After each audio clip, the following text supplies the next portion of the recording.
नमस्कार, मेरा नाम विशाल है और आप देख रहे हैं द स्क्रीन मीडिया पर फैक्ट ऑफ फेस्टिवल। इस रामनवमी के उपलक्ष्य पे हमारे बीच जो महाराज जी आने वाले हैं, दीपक पांडे महाराज जी, रामचरितमानस के ऊपर उनसे हम बात करेंगे। श्री राम प्रभु के दिनचर्या के बारे में बात करेंगे। हम जानेंगे कि श्री राम प्रभु का जो जीवन रहा है, उस जीवन से और अभी के जो युवा जीवन है उसको कैसे बदला जा सके और उस चीज़ों को कैसे अपने अंदर उतारा जा सके। महाराज जी, आपका हमारे चैनल द स्क्रीन मीडिया पे फैक्ट ऑफ फेस्टिवल शो में आपका बहुत बहुत स्वागत है। सबसे पहले स्क्रीन मीडिया के हमारे तरफ से नव वर्ष की हार्दिक शुभकामना। उसके उपरांत चैत्र नवरात्रि की भी हार्दिक शुभकामना। इसके अतिरिक्त आप सभी को माता रानी के कृपा से सुख शांति समृद्धि ऐश्वर्य आयु आरोग्यता प्राप्ति हो, ऐसी हम माता रानी से प्रार्थना करते हैं। और माता रानी आप सभी को खुशहाल जीवन परिवार दें, ये हमारी माता रानी से प्रार्थना है। सर्वमंगल मंगल्ये शिवे सर्वार्थ साधिके शरण्ये त्र्यंबके गौरी नारायणे नमस्ते। ओम आयगिरि नंदनि नंदत मेदिनि विश्वविनोदिनि नंदनुते गिरिवरविंदशिरोधिनि वासिनि विष्णुविलासिनि जिष्णुनुते भगवती हे सितिकंठ कुटुंबिनि भूर कुटुंबिनि भूर कृते जय जय हे महिषासुरमर्दनि रंभक परदनि शैलसुते। महाराज जी, हम चाहेंगे कि अभी रामनवमी आने वाला है, तो रामनवमी को आप किस तरह से देखते हैं? रामनवमी की क्या विशेषताएं हैं, आप कुछ उसके बारे में बताते हैं। देखिए, रामनवमी जो है कि हमारी हिंदू धर्म की परंपरा के अंतर्गत श्री राम जन्म उत्सव मनाया जाता है। रामनवमी के दिन मर्यादा पुरुषोत्तम श्री राम हमारे आराध्य देव हैं। जी जी। और मर्यादा पुरुषोत्तम श्री राम के जीवन चरित्र को देखते हुए हर व्यक्ति इस कलयुग में जो भी वर्तमान में जो भी व्यक्ति हैं, वो श्री रामचरितमानस से उसका अध्ययन के अनुसरण करने के बाद, उनके जीवन चरित्र के वर्णन करने के बाद अपने जीवन में कुछ आधार, कुछ मूल, कुछ सारांश अपने जीवन में उतारें तो हर मनुष्य का कल्याण होगा, हर मनुष्य का मनोकामना पूर्ण होगी। हालांकि जीवन में सुख दुख तो अंतर हमेशा आएंगे जाएंगे। जब मर्यादा पुरुषोत्तम श्री राम जो 14 वर्ष का वनवास काटे, वो भी तो दुख सहे थे। जंगल में ना जाने किन किन स्थितियों में, किन किन परिस्थितियों में रहे थे, तब जाके जो है मर्यादा पुरुषोत्तम राम कहलाए थे। जी जी। महाराज जी, आमतौर पर देखा जाता है रामचरितमानस की चर्चा हो या रामायण से रिलेटेड कोई चर्चा हो, तो आजकल के जो जनरेशन है उनको अगर बोला जाता है कि अपने लाइफ स्टाइल में उसको अमल कीजिए और उस हिसाब से ज़िंदगी जीजिए, तो लोग एक्सक्यूज़ देते हैं कि तब की समय कुछ और थी और अब की समय कुछ और है। तो इस चीज़ को आप कैसे देखते हैं? देखिए, कहा गया है रामचरितमानस में कि जाकर रही धारणा जैसी, प्रभु मूरत तिन पाई तैसी। आज वर्तमान में जो नव युवक लोग हैं वो मार्ग भटक चुके हैं, चूँकि सही और गलत का फ़र्क वो लोग पहचान नहीं पा रहे हैं। पहली नंबर बात है। तो इसमें नव युवक का गलती कतई हमारे दृष्टिकोण से नहीं है। जी जी। आप इससे पूछिएगा क्यों नहीं है, इसके पीछे बहुत बड़ा कारण है। कारण ये है उनके माता पिता। जी। अगर हमारे देखिए आज के जनरेशन में क्या है कि एक माता पिता जो है कि अपने संतान प्राप्त करने के लिए न जाने कौन कौन से मंदिर में, बड़े से बड़े डॉक्टरों के पास, बड़े बड़े मंदिरों में, बड़े बड़े पुजारियों से, पंडितों से, तांत्रिकों से बहुत खर्चा करने के बावजूद भी जो है कि अगर एक संतान रत्न की प्राप्ति होती भी है, तो आजकल के जनरेशन में क्या है कि उस संतान के पीछे अपना सर्वस्व निछावर करते हैं। उसका एजुकेशन, पढ़ाई लिखाई, मेरा लड़का ये पहनेगा, मेरा बच्चा ये करेगा, मेरा बच्चा वो करेगा। इससे क्या होता है, बच्चा बिगड़ता है। और बच्चा बिगड़ने पर क्या होगा कि आने वाले समय में तो उसका एजुकेशन तो कंप्लीट हो जाएगा, शादी विवाह भी समय से हो जाएगा। उसके उपरांत जो है कि आजकल के जनरेशन में देखते हुए आप देखे होंगे कि अपने आस पास पड़ोस में कई तरह के व्यक्ति रहते हैं। जैसे कि कोई लड़का ऐसा भी है, कोई बालक ऐसा भी है जो शादी विवाह हो जाने के बाद अपने माँ बाप को वृद्धाश्रम में माँ बाप को छोड़ दे रहा है, माँ बाप को पूछ नहीं रहा है। तो इसमें कहीं से ना कहीं से देखा जाए दृष्टिकोण से तो इसमें गार्जियन का दोष है। हमारे रामचरितमानस में पुराने प्राचीन तत्वों के आधार पर देखा जाए तो पहले क्या ऐसा होता था? नहीं होता था, ऐसा कतई नहीं होता था। क्योंकि आज के जनरेशन समय को महत्व नहीं दे रहे हैं। आज के जनरेशन जो है कि फैशन को महत्व दे रहे हैं, और फैशन के अंतर्गत ये हो रहा है कि आदमी अपने पैर पर अपने से कुल्हाड़ी मार रहा है। हमारे सनातन धर्म में बहुत सी ऐसी परंपराएं हैं और हमारे वेदों में, ग्रंथों में बहुत सी ऐसी उदाहरण है जो एक व्यक्ति को साधारण जीवन जीने में मदद करती है। तो एजुकेशन के साथ साथ जब बच्चे छोटे से बड़े होते हैं तो हम स्कूल में भेजते हैं, तो स्कूल के साथ साथ हम धर्म का कौन सा ऐसा मतलब किस टाइप से धर्म का ज्ञान दें, उसको क्या पढ़ाएं कि वो अपने मार्ग से ना भटके। यहाँ पर बहुत बढ़िया आपने प्रश्न किया है, और उस प्रश्न के अंतर्गत आज के जनरेशन में देखा जाए तो अगर जैसे हमारे आज के जनरेशन में स्कूल, जिसका शब्द क्या है, इंग्लिश वर्ड स्कूल, हमारे संस्कृत धर्म और शुद्ध हिंदी के भाषा अंतर्गत जो है इसको पाठशाला विद्यालय कहा जाता है। तो सबसे पहले कि आज के हमारे इस भारत के कल्चर में जो संस्कृति सभ्यता को अपनाने से हर व्यक्ति संकोच कर रहा है। अगर एक इंग्लिश वर्ड ना बोला जाए तो उसको इंसल्ट होता है, उसका अपमानित समझ में उसको आता है कि मेरा अपमानित हो रहा है। तो इसको सुधारने के लिए सबसे पहले उन माता पिता से मेरी विनम्र प्रार्थना है कि अपने बच्चों को जो है कि घर पर कम से कम रामचरितमानस का अध्ययन करवाएं। क्योंकि देखिए ये आपके विद्यालय में नहीं मिलेगा कहीं भी, ये आपके स्कूल में, आपके घर पर जो भी टीचर शिक्षक आकर पढ़ाते होंगे, कोचिंग कराते होंगे, उनको ये संस्कार ये वो आपके बच्चे को नहीं पढ़ाएंगे। जो वर्तमान में जो क्लास में होमवर्क मिलेगा वही उनको पढ़ाएंगे। हमसे जो है प्रार्थना है, निवेदन है हर माता पिताओं से कि अपने बच्चों को संस्कार दें और उनको कम से कम प्रतिदिन कम से कम समय मिले 10 मिनट 20 मिनट या आधे घंटे का समय देकर रामचरितमानस का पुस्तक उनको बोलने पढ़ने के लिए, और उसके बाद सुंदरकांड का पाठ करने के लिए बोलें, गीता का उपदेश पढ़ने के लिए बोलें। इनसे देखिए आपके अगर परिवार में आपका संस्कार अगर नहीं पलना शुरू हुआ तो जो कहिए सो कहिए। लेकिन मेरा ये मानना है और मेरा ये पूर्ण विश्वास है कि आज से लमसम 500 साल पहले क्या ऐसा था कि किसी घर में ऐसा कभी कोई लड़का बिगड़ गया हो या किसी माता पिता को ले जाकर अनाथ आश्रम में भर्ती कर दिया हो, ऐसा नहीं है। श्रवण कुमार का नाम क्यों लिया जाता है? चिरकाल तक उसका नाम लिया जाएगा।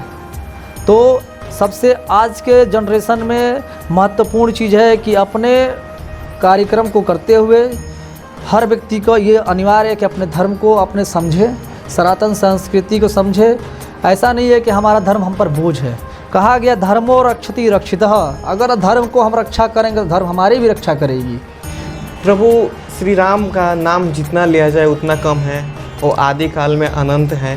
प्रभु श्री राम के नाम से ही अगर श्रवण किया जाए, राम राम बोल दिया जाए तो एक बिल्कुल देखिए परिणाम हो जाता है। बिल्कुल ये भी बात आपकी बहुत बढ़िया आपने प्रश्न किया है। इस प्रश्न को हम सराहना करते हैं। बहुत से हमारे आपके माध्यम के चैनल के माध्यम से जो है कि बहुत से व्यक्ति पूछेंगे कि ऐसा क्या किया जाए जो हमारी काम भी हो और भक्ति भी मन में लगे, भक्ति में मन लगे। तो ज़रूरी नहीं है कि आप अपने काम को त्याग दीजिए, अपने ग्रोथ को अपने बिजनेस को छोड़ दीजिए, अपने घर के काम काज को छोड़ दीजिए और भगवान की भक्ति में कीजिए। ऐसा नहीं है। हरि व्यापक सर्वत्र समाना प्रेम ते प्रकट भयहु मैं जाना। एक उदाहरण है कि आप जो है अपने कर्म को करते हुए भगवान का नाम का स्मरण करिए, तो उसमें भी देखिए कलयुग में बोलने वाली और सुनने वाली भक्ति प्रधान है। ऐसा नहीं है कि अगर आप जो है पहले आज से हजारों साल पहले ऋषि महात्माओं ने जो अश्वमेघ यज्ञ करते थे, बड़े बड़े यज्ञ अनुष्ठान करते थे, हजारों वर्ष तक तपस्या करते, तब उनको कोई एक सिद्धि, कोई एक फल, कोई एक रत्न उनको प्राप्त होता था। वो प्राप्त मात्र भगवान का नाम इस कलयुग में जो है कि लेने से ही व्यक्ति का सब काम बनेगा। हरि व्यापक सर्वत्र, जैसे मैंने आपको कहा हरि व्यापक सर्वत्र समाना प्रेम ते प्रकट भयहु मन से प्रेम से भगवान को आप आराधना कीजिए। भगवान आपकी सब कामना को, सबको आपके बिगड़ी को बनाएंगे, है ना। तो इस प्रकार जो है कि अपने कार्य को भी करते रहिए, लेकिन एक अपने जीवन में ऐसा महत्वपूर्ण इसको विषय बना लीजिए जिस प्रकार से हम खाते हैं, पीते हैं, सोते हैं, घूमते हैं, नए नए वस्त्र धारण करते हैं, नए नए लोगों से मिलते हैं, उसी प्रकार अपने जीवन में अपने धर्म को, अपने सनातन संस्कृति को अपनाइए, मन में ढालिए उसको और अपने जीवन से, अपने इस जीवन से उसको जोड़ कर रखिए। अंतःकरण तक आपको ये जो है ये मार्ग भटकने नहीं देगा। ये हमारा दृढ़ विश्वास है कि मनुष्य क्या है, मनुष्य को भगवान ने ही रचा है और मनुष्य सबसे पहले आज के डेट में अगर कोई व्यक्ति अगर ज़्यादा परेशान है, कोई आदमी अगर, जैसे हर व्यक्ति को ये चीज़ अपने 5 मिनट का समय निकाल कर अपने बारे में, खास करके अपने बारे में सोचना चाहिए कि मैं कौन हूँ, मैं किस लिए इस धरती पर आया हूँ, मेरा कर्तव्य क्या है, मुझे क्या करना चाहिए, किस तरह संसार में हमें रहना चाहिए, किस तरह लोगों से हमारा संपर्क रहना चाहिए। देखिए, मित्रवत व्यवहार सभी से करना चाहिए। अगर शत्रुता व्यवहार कीजिएगा तो आप उसका प्रत्यक्ष परिणाम आपको रामचरितमानस से मिलेगा कि इतना प्रकांड विद्वान रावण अभिमानी, जो कि राम जी से हर चीज़ में श्रेष्ठ थे, वो हर चीज़ में, बल में, उनके विद्या में, पराक्रम में, ऐश्वर्य में और सब चीज़ में वो श्रेष्ठ थे, फिर भी किस कारण वो जो है कि परास्त हो गए थे, राम जी से परास्त हो गए थे। किस कारण से परास्त हुए थे? उनके मन में अहम आ गया था, घृणा आ गई थी उनके अंदर। उन्होंने सोचा कि मैं बहुत बलवान और शक्तिशाली हूँ, मैं तीनों लोक का विजेता हूँ। तो इस तरह मन में भाव नहीं रखिए। भगवान से यही प्रार्थना कीजिए कि हे प्रभु, देखिए ऐसा कोई कलयुग में व्यक्ति नहीं है जो कहेगा कि हमसे आज तक जीवन में कभी कोई गलती नहीं हुआ है। मैं भी हूँ, आप भी हो, हर व्यक्ति है, हर व्यक्ति से गलती होता है। लेकिन भगवान से प्रार्थना सोते और उठते समय इतना कहे, प्रभु प्रातः काल उठिए तो कहे कि प्रभु आपकी कृपा से, आपके द्वारा, आपके वाणी द्वारा, आपके शरीर द्वारा, आपके हाथ द्वारा जो जो आप कर्म कराइएगा मैं वो करूँगा। ये देखिए, ये चीज़ अगर आप भगवान के हाथ में सौंपिएगा तो भगवान भी सोचेंगे कि ये तो हमें हमारे ऊपर छोड़ दिया है और इससे जो कराना है सही कराना है। क्योंकि अंत काल तक जो है कि आदमी कहता है कि पिछला जन्म को कौन देखा है, मरने के बाद कौन देख रहा है? नहीं, ऐसा नहीं है। हमारे वेद पुराण में, शास्त्रों में, धर्म ग्रंथों में ऐसा वर्णन मिलता है। अगर यकीनन आपको देखना हो तो गरुड़ पुराण उठाकर देखिए। मनुष्य के चरित्र के बारे में, मनुष्य कर्म के बारे में गरुड़ पुराण में उसका सारा वर्णन मिलता है। तो उस प्रकार जो है कि प्रातः काल सुबह उठे भगवान को सौंप दीजिए कि प्रभु आपके वाणी द्वारा आप जो जो बुलवाइएगा हम वो बोलेंगे, आप जो हमारे हाथों द्वारा करवाइएगा वो हम करेंगे। तो भगवान भी खुद संकोचेंगे कि इससे जो कराना सही कराना है। और रात्रि में विश्राम कक्ष के समय आप भगवान से हाथ जोड़कर मन में प्रार्थना कीजिए कि प्रभु आज हमसे, हमारे वाणी द्वारा, हमारे हाथों द्वारा, हमारे शरीर द्वारा, हमारे पैरों द्वारा जो भी हमसे अपराध हुई हो, पाप हुई हो, उसे आप क्षमा करें। आप तो दयालु हैं, कृपालु हैं। ऐसा नहीं है भगवान क्षमा नहीं करेंगे, भगवान क्षमा जरूर करेंगे।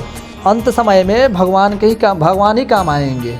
अगर शुरू से अगर एक छोटा सा आपको एग्जाम्पल दे रहे हैं, जैसे आप पैसा कमा रहे हैं, पैसा कमाने के उपरांत आप अपने पैसा सेविंग्स में बचा कर नहीं रखिएगा तो बाद में आपको दिक्कत होगी। ये वर्तमान का परिस्थिति बता रहे हैं हम आपको। ऐसा स्थिति आता होगा कि जब किसी के सामने हाथ फैलाना पड़ेगा तो पैसा के लिए तो आप हाथ फैला लीजिएगा, लेकिन क्या किसी से पुण्य के लिए हाथ फैला पाइएगा? वो अपना कर्म करना पड़ेगा। धर्म में कोई भी काम होता है तो काम शुरू होने से पहले दीपक जलाया जाता है। जी बिल्कुल। और आज की डेट में जो भी युवा लोग हैं, या गार्जियन भी बोलेंगे, युवा ही नहीं बोलेंगे, गार्जियन, सभी लोग एक मेंटल स्टेटस बन गया है सबका। जब भी बर्थडे मनेगा, बर्थडे के चारों तरफ कैंडल को फूंक मार करके बुझाते हैं। तो ये कहाँ तक सही है? क्योंकि हमारे धर्म में जब भी कोई शुभ कार्य होता है तो उस टाइम थाल सजाया जाता है, उसमें दीपक जरूर जलाया जाता है। जी बिल्कुल सही। लेकिन यहाँ पे उसका ठीक उल्टा हो रहा है, दीपक को बुझा करके फिर केक को काटना। देखिए, ये परंपरा जो है विदेशों में होता है।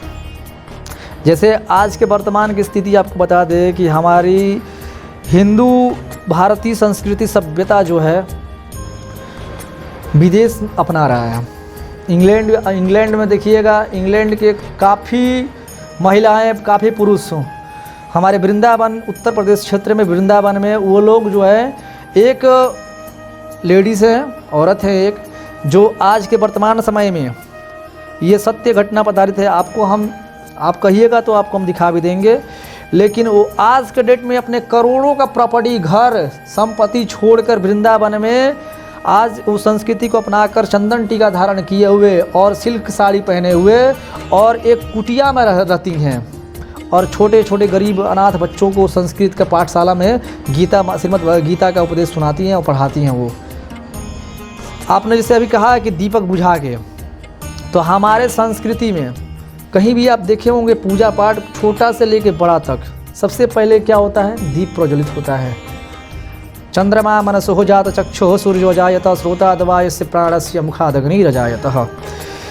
तो कहीं ना कहीं दीपक का बहुत बड़ा हमारे जीवन में योगदान है और ख़ास करके उन माता पिता से हमारी विनम्र निवेदन है कि देखिए शो के लिए, दिखावा के लिए कतई मत कीजिए, क्योंकि देखिए अब आप अपने बच्चों से जितना लाड प्यार करते हैं, आप कतई नहीं चाहिएगा कि हमारे लड़के जो है, कोई भी माता पिता नहीं चाहता है कि हमारा बच्चा बिगड़ जाए, हमारे बच्चे का जो है कि गलत संगत में पड़ जाए, हमारा बच्चा का विकास खराब हो जाए, हमारे बच्चे जो है कि भविष्य अपना बर्बाद कर ले, ऐसा कोई नहीं चाहता है। लेकिन उस चीज़ पर उस समय के से पहले फोकस उस पर फोकस नहीं कर पाता है, उसको समझ नहीं पाता है। तो कहा गया कि अब पछताए का हो जब चिड़िया चुग गई खेत। तो जब लड़का गलत मार्ग पर निकल जाए, तो उस मार्ग पर जब बिगड़ जाए तो उस वक़्त कुछ नहीं हो सकता है। इससे पहले जो है कि आप अपने बच्चों को जो है संस्कार दीजिए और बर्थडे में, खास करके जन्म दिवस के उपलक्ष्य में आपसे हमारी विनम्र प्रार्थना है कि सबसे पहले अपने बच्चों को किसी मंदिर में लेकर दर्शन कराइए, भगवान का दर्शन कराइए, पूजन करवाइए किसी ब्राह्मण के द्वारा।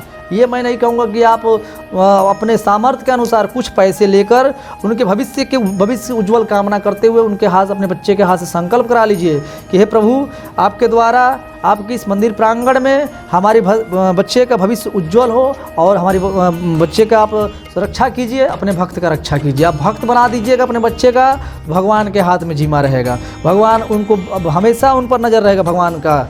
तो इस प्रकार जो है दीपक कभी बुझाया नहीं जाता है। कहा गया कि हमारे पूजा में दीपक साक्षी है, पूजा पाठ में हमारी दीपक साक्षी। दीपक अगर आप देखे होंगे कहीं भी कोई पूजा पाठ में, छोटा पूजा पाठ हो या आप अपने घर पर कथा पूजा करवाते होंगे, तो क्या पूजा के अंतकाल तक क्या दीपक को बुझाते हैं? नहीं, जब तक विसर्जन नहीं हो जाता तब नहीं बुझाते। दीपक ऑटोमेटिकली जब तेल खत्म हो जाएगा तो खुद बुझ जाएगा। लेकिन जन्म दिवस के उपलक्ष्य पर आपने इतने प्रयास से एक पुत्री रत्न रूप में प्राप्त किए हैं, तो आप उसका भविष्य क्यों बिगाड़ रहे हैं? दीपक हमारे जीवन में हमारे अंधकार रूपी को प्रकाशवान करता है, हमारे अंतः शुद्धिकरण करता है। दीपक जिस तरह प्रकाश, दीपक से ही प्रार्थना कीजिए कि हे दीप नारायण प्रभु, जिस तरह से आप अंधेरा को दूर करके प्रकाश करते हैं, उसी तरह आप हमारे जीवन में, हमारे कर्म क्षेत्र में प्रकाश डालिए और हमें अपनी कृपा दृष्टि हमारे ऊपर सदैव बनाए रखें।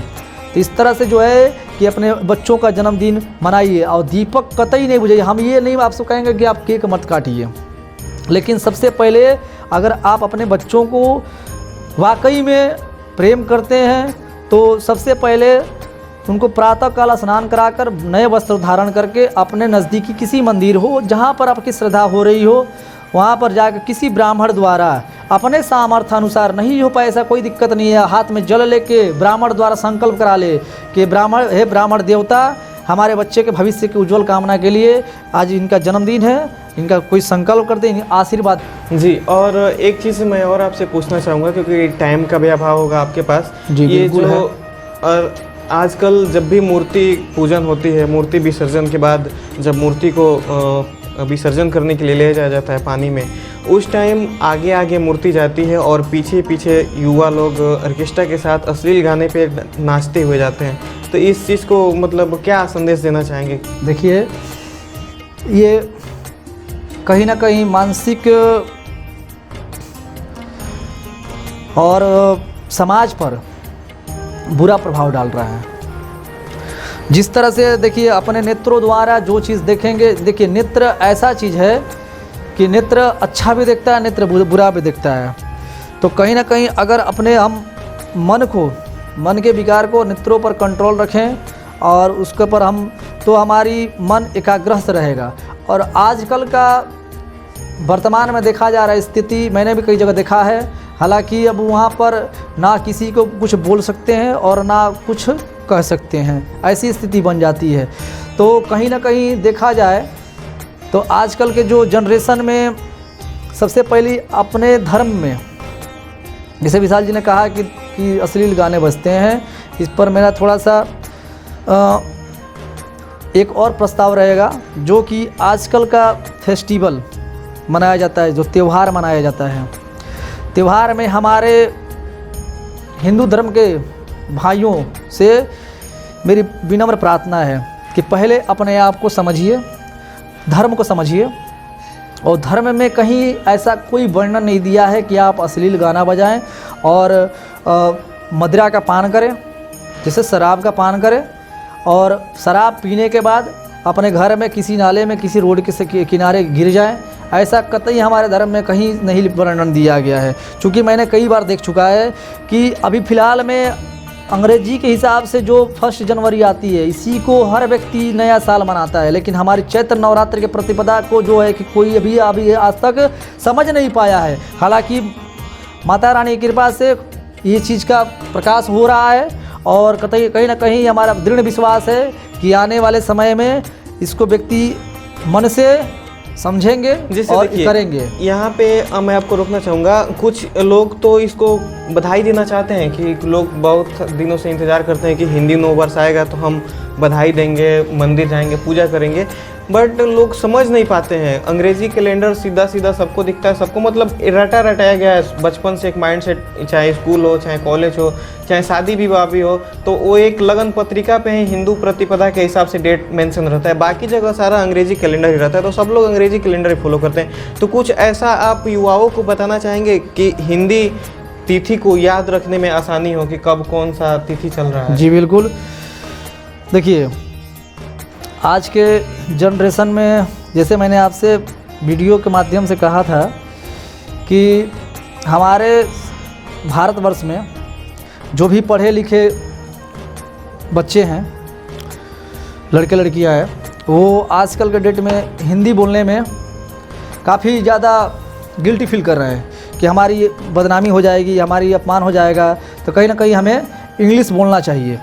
और आप अगर हिंदी को अनुसरण कीजिएगा तो हमारा दृढ़ विश्वास है कि आप हिंदी महीना को, नव वर्ष, चैत्र प्रतिपदा को भी आपको जानकारी होगा, ये भी मेरा दृढ़ विश्वास है, क्योंकि आप हिंदी का अर्थ समझिए। और रहा सवाल कि आपका कि चैत्र नवरात्रि को कैसे हम समझे कि चैत्र नवरात्रि नया वर्ष आने वाला है, तो आज के माध्यम में आपको तो बता दें कि डिजिटल हो जाने के कारण और आपका मोबाइल में भी जो है कि नाना प्रकार का ऐप्स भी आ गया है जो कि हिंदी तारीखों पर आधारित है। और कहीं ना कहीं देखा जाए तो हमारा सुभाष पंचांग है, कैलेंडर जो है ठाकुर प्रसाद है, उसमें भी अंग्रेजी तारीख के अनुसार भी हिंदी का भी तारीख उसमें लिखा रहता है। जैसे आज तारीख हुआ 28 तारीख और आज तिथि क्या है, अष्टमी है, तो आज तारीख कितना हुआ, 8 तारीख हुआ। 8 तारीख हिंदी तारीख के माध्यम से हुआ, तो मैं इसको तिथि बोला जाता है, तिथि मतलब तारीखें हुआ। तो हमारी हिंदी जनगणना के अनुसार जो देखा जाए तो आज 8 तारीख, जैसे हमारे मुस्लिम भाइयों लोग का नव वर्ष शुरू हुआ है, तो वो लोग अपना जो है कि अपना सभ्यता, अपना संस्कार को लेकर चलते हैं, मनाते भी हैं। प्रभु श्री रामचंद्र की कोई ऐसी छवि जिसने आपको जीवन में बहुत प्रभावित किया? प्रभु श्री राम की, देखिए प्रभु श्री राम का ऐसा देखा जाए जीवनी जितना गुण करे हमारे की हम उनके अलावा नहीं है, और कभी तो भी नहीं हो पाएगा, क्योंकि वो मर्यादा पुरुषोत्तम श्री राम है। सोना जब तपता है तभी वो अपना आकार लेता है, सोना जो है जब तपता है आग में तभी वो चमकता भी है। उसी प्रकार हम हमारे आराध्य देव हमारे श्री राम हैं, तो श्री राम के तो जीवन में जो है कि वैसा तो बनना असंभव है, लेकिन उनका एक चरित्र भी जीवन में अगर आ जाए तो इंसान का शरीर धन्य हो जाएगा। तो उनका जो है कि उनका ऐसे देखा जाए तो उनका रामचरितमानस 7 कांड में उनके जीवन का सबसे महत्वपूर्ण चीज़ लगता है उनका बाल कांड। बाल अवस्था में जो गुरुकुल में विद्या सीखने जाते थे और धनुधारी सीखते थे, अपने माता पिता का आज्ञाकारी थे, माता पिता का जो है कि चरणों का बंधन करते थे।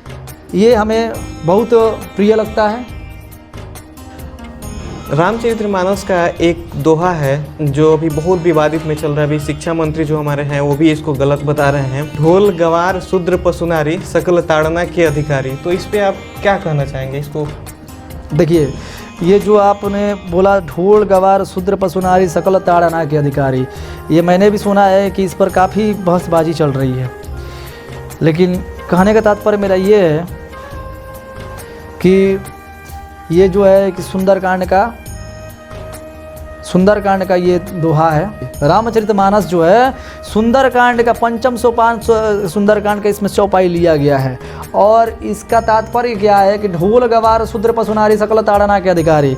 इसका देखिए, इसका मूल अर्थात क्या है। ये जो है कि तुलसीदास जी जो है अवधी भाषा में इसको लिखे हैं। तो अवधी भाषा में शूद्र कहा गया है। और आजकल के व्यक्ति शूद्र मतलब समझ लीजिए, मतलब नीच जाति को शूद्र बना दिए हैं। तो ऐसा कुछ नहीं है। इसमें राम जी स्पष्ट करने से कह रहे हैं कि जब 3 दिवसीय समुद्र देव से प्रार्थना किए कि हमारे लिए रास्ता दीजिए लंका प्रवेश करने के लिए, तब मैं रावण से युद्ध करके सीता को वापस लाऊंगा। 3 दिन उसमें लिखा हुआ है, गए 3 दिन बीत, उसमें लिखा हुआ है। तो उसमें लिखा हुआ है कि जब राम जी 3 दिवसीय जब समुद्र देव क्या जो उनका प्रकट नहीं हुए, उनसे मिले नहीं, तब राम जी को क्रोध आया। तो क्रोध आया तो अपने श्री लक्ष्मण जी से कहा कि लक्ष्मण जी आप मेरा धनुष बाण लेकर आए। ये घमंडी अहंकारी समुद्र देव हमारी बातों को नहीं सुन रहे, हमारी पराक्रम को नहीं जान रहे हैं। तो इनको मैं बाण से छड़ बाण में सुखा दूंगा। तो वहीं पर राम जी ये बात को कहे कि ढोल गवार शूद्र पशुनारी सकल ताड़ना के अधिकारी। ढोल अर्थात मतलब ढोलक को अगर शिकंजा ना कसा जाए तो बजेगा नहीं, ठीक है। और शूद्र मतलब अज्ञानी मूर्ख व्यक्ति। शूद्र माने मूर्ख होता है, अवधी भाषा में लिया गया है। पशु माने पशु को अगर अपने वश में ना रखिए, अपने कंट्रोल में नियंत्रण में ना रखिए तो वो है कि तांडव करेगा। अधिकांश सुने होंगे कि ये हाथी पागल हो गया है, वो हमारे नियंत्रण में नहीं है, वो हमारे कंट्रोल में नहीं है। तो इस तरह से कंट्रोल में रखा जाए। और नारी मतलब जो है कि घर के नारी को अगर मर्यादा में नहीं रखिएगा तो अच्छा, नारी मतलब घर के नारी को मर्यादा में रखिए। ऐसा नहीं है कि आप अगर मर्यादा में नहीं रखिएगा तो इसका उदाहरण शूर्पणखा है।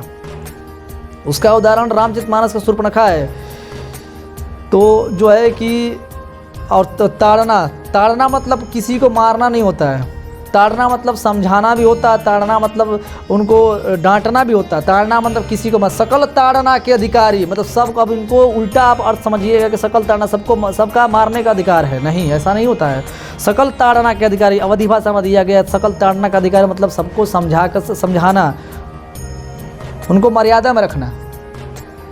इसी प्रकार राम जी द्वारा मुख से ही वचन कहा गया। क्योंकि देखिए, हमारे धर्म ग्रंथ में कहीं भी कोई वर्णन नहीं है कि शूद्र ये जाति का वो जाति का, ऐसा कुछ नहीं है।